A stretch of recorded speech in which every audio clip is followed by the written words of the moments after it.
Bonjour à tous et bienvenue dans cette nouvelle vidéo pour parler de ma Game Week 60 et mes préparatifs de la Game Week 61.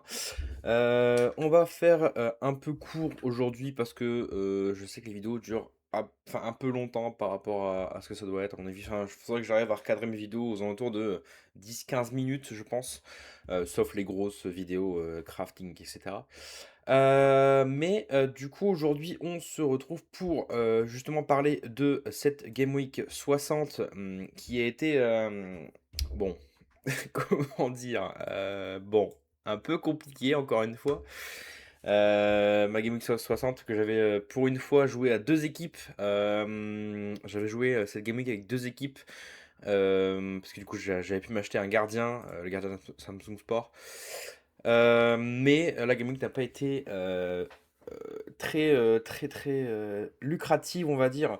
Avec un LOSC qui a encore fait du LOSC hein, cette semaine.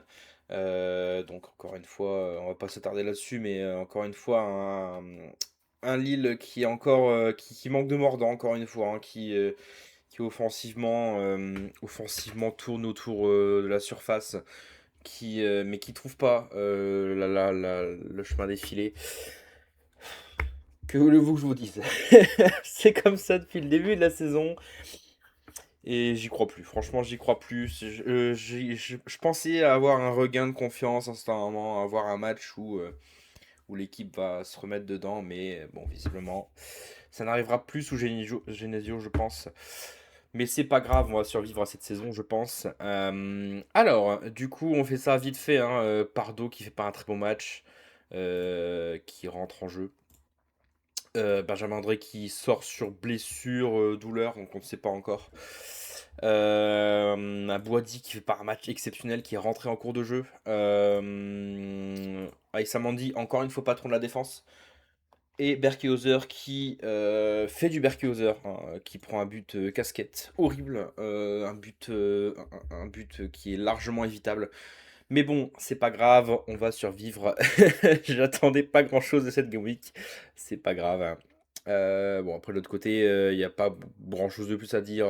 Strasbourg qui gagne, Mencizo qui n'est pas vraiment décisif. Euh, Stuttgart qui s'en va perdre chez eux contre Porto, c'est pas grave. Pareil, Thiago Santos qui fait pas un très bon match, mais Bentaleb qui continue sur sa lancée de bons matchs avec un petit 70 notes.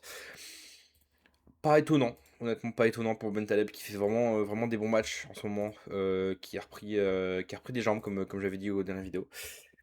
Et puis voilà, on a vite fait le tour. Pas de récompense à attendre de cette Game Week. Sur cette prochaine Game Week, on va avoir le droit à de la Première Ligue. Tous les championnats jouent en même temps, c'est magnifique. On se retrouve avec du coup de la Première Ligue. J'ai modifié un petit peu l'équipe. Je sais pas si vous vous rappelez, j'avais le défenseur de Fulham qui est Cuenca que j'ai revendu pour avoir Lewis Dunk à la place. Je pense que Dunk pourra faire de meilleures performances en étant souvent, voire tout le temps titulaire du côté de Brighton. Là où Cuenca n'était pas vraiment titulaire, indiscutable, qui rentrait souvent en jeu, mais sans plus quoi. Donc pour cette première ligue, cette semaine, on a un bon match-up, je pense, du côté de Fulham qui s'en va défier Nottingham Forest chez eux. À voir, je sais pas ce que ça peut donner. J'espère que Fulham va enfin pouvoir scorer plutôt correctement. La doublette de Fulham, Smith Rowe et Raúl Jiménez avec du coup Lewis Dunk. J'ai préféré mettre Jordan Anderson alors que j'avais Berg du coup j'ai Berg du coup de Fulham, mais du coup j'ai préféré mettre Jordan Anderson parce que je pense que le match-up de Fulham est quand même, je sais pas, je sens le bourbier venir quand même. Je me suis dit que peut-être que Brentford ça ira peut-être un peu mieux contre les Wolves. À voir, à voir. Dans tous les cas, le gardien n'a pas changé, c'est toujours le gardien des Wolves, je sais ça. À voir ce que ça va donner cette semaine. La Ligue 1, cette semaine, encore une fois, un match-up difficile du côté de Lille. Comme depuis le début de la saison, en grande partie. J'ai quand même fait un match-up full, enfin une équipe full LOSC, parce que, c'est mon équipe, donc c'est les joueurs que j'ai le plus. Même si je pense qu'on va les perdre à Rennes. Je vois pas un monde où on retrouve l'efficacité, du jour au lendemain, après les matchs qu'on enchaîne. Je vois pas un monde où on va pas perdre ce match. Donc j'aurais pas trop confiance en cette équipe-là, honnêtement. Après, c'est du classique, hein, je vais pas me casser la tête. Juste à la place de Benjamin André, j'ai préféré pas prendre de risques et pas mettre Benjamin André parce que je sais pas encore s'il sera dispo ou pas, suite à la sortie sur blessure, qu'il a eu. Je préfère mettre Ben Taleb, et Fernandez Pardo, on sait jamais. Donc pas de Giroud, dans cette première équipe, pour ce match-up. Je vais pas m'attarder dessus, c'est du classique. Mais par contre, du côté de la deuxième équipe, il y a eu du changement, comme je l'avais dit la semaine dernière. Enfin, la vidéo. Du coup, Couder, j'ai ramené un de ses coéquipiers, Kenny Lala. Même si le match-up pour Brest n'est pas fou, je ne sais pas ce que Monaco peut donner avec cette saison en dents de scie. À voir, je ne sais pas. Je pense que Brest a ses armes et son capacité peut-être d'aller titiller un petit peu Monaco, même si c'est justement à Monaco. Après, j'ai pris du classique, hein. Je pense que Strasbourg va s'imposer contre le PFC. J'ai quand même mis Thiago Santos en capitaine, parce que je pense que Thiago Santos peut rapporter quand même de la vitesse sur son côté droit. À voir ce que ça peut donner. Et puis j'ai quand même laissé Louis Mouton parce que je vois quand même Angers, légèrement au-dessus de Nice, cette saison. Je ne sais pas, à voir ce que ça peut donner. On verra ça du coup au niveau des résultats, d'ici mardi. Au niveau de la Liga, il y a eu beaucoup de changements, dont il faut que je vous parle. Là, la classique, Villarreal, a un peu changé. J'ai fait des achats en plus, un peu de vente aussi. J'ai pris Coquet de l'Atlético Madrid qui était pas si cher. Je trouve qu'il est pas si cher, par rapport à ce que c'est. Donc ça c'est classique, hein, Tajon Buchanan et Luis Junior. Junior. Oh, l'accent de fou. Non, Luis Junior et Tajon Buchanan qui sont titulaires de mon côté. J'ai été chercher Kike Garcia, du côté de l'Espagne Barcelone parce que du coup il a un bon match-up cette semaine. Enfin, c'est un match-up qui est plutôt correct cette semaine. Du coup, il se déplace à Majorque. Et je crois que les prochains matchs, ils jouent des équipes qui sont en dessous d'eux. Donc je pense que Kike peut encore marquer des buts, même si c'est un des meilleurs buteurs. Peut-être pas un des meilleurs buteurs, mais en tout cas, peut-être le meilleur buteur de l'Espagne Barcelone. Je ne sais pas, j'ai pas trop regardé non plus, au niveau des classements réels, au niveau du Espagne Barcelone. Mais un nouveau renfort offensif du côté de la Liga. On garde Rosier, même si le match-up de l'Osasuna est un peu compliqué. Je pense que Rosier peut continuer sur sa lancée de bons résultats. Donc voilà, un petit match-up spécifique. Enfin, pourquoi j'ai pas justement mis un autre joueur de Villarreal à la place de Rosier, c'est parce que du coup, je perdais le multiclub, donc 2%, qui peut, je pense, m'aider à peut-être grappiller un petit peu plus de points sur cette Game Week. Donc on voit un Pedreza, je pense que je vais le vendre honnêtement si jamais, parce que enfin Pedreza honnêtement, c'était vraiment une erreur de parcours. Pourquoi j'ai pas mis Javier Rodriguez? Parce que pour le coup, je pense que Javier Rodriguez, là, dans ce match-up-là, est très complexe. Donc ce Celta, le sixième contre le cinquième, donc ça va être un peu complexe pour le Celta. Ou alors le Betis, c'est un dent de scie, on sait pas encore. On sait pas encore ce que ça peut donner. Mais du coup, je pense qu'il y a moyen d'aller chercher peut-être un palier 1 de streak ce week-end. À voir ce que Villarreal va aller faire du côté de Alaves. En Bundesliga, il y a eu beaucoup de changements aussi également. Enfin, beaucoup de changements. Il y a eu quelques changements du côté de la Bundesliga. Pareil, avec un match-up très complexe pour cette Game Week 61. Je garde Ronno, ça c'est sûr et certain. Je bougerai pas les gardiens. Globalement, les gardiens, je les changerai quasiment jamais. Voir si vraiment un gardien vraiment sous-performe au maximum, je le dégagerai. Mais là, je pense que Ronno, je vais le garder. J'ai, réintégré Pras du coup, qui a un match-up très correct du côté de l'Hoffenheim qui reçoivent, Wolfsburg. Franchement, je pense que là, si Hoffenheim ne fait rien contre Wolfsburg à domicile, franchement la Bundesliga cette année, je me suis lancé au mauvais moment du coup je pense. Donc du coup, ils reçoivent demain du coup, Wolfsburg. Donc j'ai mis un trio d'Offenheim avec Promel du coup que j'ai été acheté enfin. Ça fait 2 semaines que j'en parlais à peu près pour renforcer cette Bundesliga, notamment avec des joueurs d'Offenheim.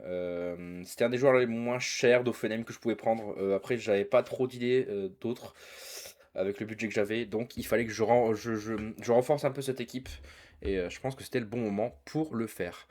Et du coup, on complète aussi avec Raidel Baku. Parce que pareil, j'ai pas trop d'idées, au niveau des défenseurs. J'aurais bien aimé faire une full Offenheim, mais j'ai vraiment pas le budget pour un défenseur en plus. Je sais qu'il y a Ozan Kabak que je pourrais aller chercher, mais comme j'ai pas actuellement le budget pour avoir du coup pour les prochaines semaines, je sais que du coup Offenheim ont des plutôt bons, enfin ils chopent Leipzig juste après, mais ils sont quand même troisième. Je pense qu'ils sont en capacité du coup de faire quand même mal aux adversaires. J'espère reprendre des streaks cette semaine. Et du coup, j'ai quand même mis Kramaric en capitaine classique, évidemment classique. Parce que du coup, je pense qu'il est capable de remarquer ou faire encore des passes D. Et puis voilà, c'est tout pour la Bundesliga. Pour la JPL, franchement, j'en attends pas grand chose de la JPL cette Game Week là. Pour la simple et bonne raison que Dender se déplace du côté de l'Union Saint-Gilloise, ce qui est vraiment pas un bon match-up pour moi. Donc c'est un peu relou comme match-up. J'espère que Gauthier Gallon on descendra pas trop bas en termes de notes. J'espère que l'Union Saint-Gilloise sera gentil avec Dender. Mais après, ça jouera pas que par rapport à l'USG. Ça se jouera aussi du côté de Mechelen, du coup, qui reçoit son concurrent direct, Anderlecht. Je sais pas. Je sais pas ce que ça peut donner. On va voir. J'espère que ça donnera du bon. Pareil, du coup, vers Linden, j'ai pas encore changé. Parce que je pense que le match-up est plutôt correct. Mais comme. Enfin, c'est soit je changeais ce joueur-là, mais du coup, dans le match-up compliqué de la JPL, je pense pouvoir attendre une semaine, donc une game week de plus, plutôt que de réinvestir massivement dans un joueur, enfin massivement plus ou moins, dans un joueur pour un peu stabiliser les comptes et renforcer d'autres équipes ou partir sur une autre équipe parce que je vous ai pas encore dit, mais il y a une nouvelle petite équipe dans une nouvelle compétition que j'ai pas encore joué, mais on en parle juste après. Avant de rejoindre la nouvelle équipe mise en place, on va s'arrêter du côté des Pays-Bas, du coup on est rédivisé, où un match-up quasiment full, enfin une équipe quasiment full Twente nous attend. Donc Twente qui reçoit Utrecht. Donc je pense que Twente est en capacité à domicile de marquer des buts, de scorer, notamment ces deux joueurs-là. Euh, Défensivement, je pense que ça risque de tenir aussi, à voir. Dans tous les cas, je pense que dans tous les cas, il faut que l'équipe entière soit bonne. Et du coup, j'en ai profité du coup pour changer un petit peu. Parce que Niyazmic, qui du coup ne joue pas de mon côté. Pourquoi j'ai pas mis Niyazmic? Parce que Niyazmic, son équipe se déplace du côté du PSV, il me semble. Donc c'est pas un très bon match-up. Donc j'ai préféré Brewers, qui n'a pas vraiment joué depuis quelques semaines de mon côté en Eredivisie. Avec quelques Game Week. Mais du coup, là, ils reçoivent Telstar. Donc, je pense qu'il est en capacité peut-être de scorer un peu plus que Neyas Beach, qui a un match compliqué. Donc, à voir ce que ça peut donner ce week-end. J'ai quand même pas mal d'espoir en cette Eredivisie. On va voir, du coup, mardi, si je pleurerai sur mon sort en me disant putain, c'est abusé. À voir, j'espère que ça se passera bien, du coup, pour les rédiviser cette semaine. J'ai créé une équipe Challenger, donc pareil, dans mon budget, donc tout petit budget. Donc pareil, on essaye encore une fois dans ma physionomie de faire des équipes correctes, moyennes, bonnes, qui sont en capacité peut-être de, sur un coup d'éclat, de me rapporter un peu plus. donc pour améliorer d'autres équipes, etc., comme j'avais déjà expliqué dans la première vidéo de la chaîne. Mais du coup, là, dans cette optique-là, du coup, je me suis rapproché de la Challenger, du coup. Comme j'ai déjà le gardien de Samsung Sport en classique, je me suis dit, je vais pas le garder sur le banc et me dire, bon, bah, je le réutiliserai uniquement quand il jouera en Europa. Non, autant le jouer en Challenger. Donc, j'avais déjà aussi un défenseur de l'ASK qui sont troisième de leur championnat, donc le championnat autrichien de tête, qui reçoivent le sixième. Donc Modou Cissé, que j'avais pas trop utilisé ces dernières semaines, ou utilisé vite fait dans une compo des All-Stars. Mais du coup, j'espère que là, ça fonctionnera bien pour lui et pour son équipe cette semaine. Pareil, j'ai été recruté Mike Steven Barreux. Du coup, du côté de Cashpoint SCR Altac. Altac, est-ce que ça se dit Altac? Altac, Altac, bref. Du côté d'Altac, pareil, je crois que c'est le championnat autrichien de tête, ouais, c'est ça. Donc pareil, le huitième qui reçoit le 12e, je pense que ça peut peut-être scorer. Après, j'attends pas non plus un score exceptionnel. Si jamais il y a un spécialiste du championnat autrichien qui passe ici, je pense que il y a peut-être moyen de grappiller un petit peu des petits points à droite à gauche. Pareil pour l'attaquant, je crois que c'est un attaquant pas mal prolifique du côté de l'Ask, qui marque ouais, quand même pas mal. Là, je pense que c'est un match-up qui est cohérent pour cet attaquant-là. Je ne sais plus combien je l'ai acheté. J'ai acheté 87 centimes. J'espère, j'espère vraiment qu'il sera rentabilisé entre guillemets dès le début. Et on a complété avec Mario Lemina, qui fait plutôt des bons matchs en ce moment et qui a un match plutôt correct, même si quand même le cinquième en face. Galatasaray qui est quand même premier. Je pense que le match-up est cohérent. Pareil, là, 8e contre 17e, j'espère qu'il aura un petit, un petit clean sheet ou pas loin. Donc à voir pour cette Challenger. Au niveau de la All-Star, je me retrouve avec encore une fois deux équipes en Limited All-Star. Pour la première, je garde ce petit gardien là qui reçoit, enfin le gardien du Hertha Berlin qui reçoit Barum. Je pense que ça peut le faire pour remporter des points. Je remets Orech qui avait joué du coup le dernier match, qui reçoit du coup le sixième avec Rijeka. Pareil, au niveau de Midtjylland, qui reçoit le sixième. Enfin, c'est des match-ups qui sont quand même très compliqués cette Game Week. C'est quand même des match-ups qui sont très resserrés en haut de tableau sur quasiment tous les championnats. À voir ce que ça peut donner. Du coup, pareil, j'ai mis le troisième, le quatrième mousquetaire de Twente que j'avais ici. J'ai mis Benjamin André quand même en espérant qu'il soit peut-être remis pour jouer contre son ancien club. Je sais pas, mais dans tous les cas, même si cette Game Week ne joue pas, c'est pas très grave. J'ai quand même tenté Satriano, même si là le match-up de Satriano est très complexe. C'est ce que je pensais également pour le Real Madrid, mais du coup il a quand même marqué contre le Real. Mais du coup, je l'ai pas mis dans la Liga parce que du coup, je pense que contre l'Atlético Madrid, il ne va pas marquer ou va pas scorer. Donc je pense que du coup, c'est un match-up qui est quand même très compliqué du côté de Satriano et de Retafe. J'ai quand même mis Furicht à côté. Pourquoi ne pas avoir mis dans la Bundesliga pour ça, justement, quatrième contre cinquième, ça va être un peu compliqué de savoir qui va remporter et aussi qui va scorer. Au niveau de la deuxième équipe, j'ai mis Olmeta parce que c'est le seul gardien qui me reste. Je pense qu'il va jouer, je sais pas encore. Il me semble qu'il a joué le dernier match. Bon, c'était pas non plus. Honnêtement, c'était pas, hein. Il a fait 20 points. Rien de spécifique, franchement, c'est une catastrophe. Olmeta cette année. Comme Bastia cette année, c'est compliqué. Mais du coup, pareil, j'ai mis tout ce qui me restait là-dedans. Avec des nouveaux joueurs, notamment Cardona, du coup, qui j'ai été acheté du côté de Villarreal. Donc lui peut peut-être me rapporter des points parce que lui a tendance à être enfin, souvent titulaire. Je vous avais parlé de Berg aussi, qui était arrivé du côté de Fulham dans mon club, on va dire.